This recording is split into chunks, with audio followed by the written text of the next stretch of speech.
mummy నాకు ఏంటిది school ఎందుకు పోవాలి ఈరోజు హాలిడేస్ పెట్టా సంక్రాంతి హాలిడేస్ సంగతి కాలేదు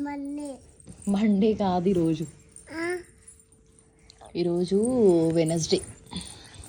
టీచర్ ఫోన్ చేసి చెప్పవా ఎందుకు స్కూలు హాలిడేస్ ఎందుకు ఉండబుద్ది అవుతలేదా ఇంట్లో మంచిగా చూడుకోయి వేరే దగ్గరికి పోతే అనిపిస్తుంది అబ్బో పోతావా స్కూల్కి దించి రావాలా అద్దు మరి స్కూల్ ఉందని ఎందుకు అడుగుతున్నావు నాకు మళ్ళీ టీచర్ అడుగుతారు కదా అందుకే ఏమని చూడు ఈరోజు హాలిడే అన్నా హాలిడేకి రా మీరు సంక్రాంతి పండుగకి వచ్చారు సంక్రాంతి పండుగ అయిపోయింది కదా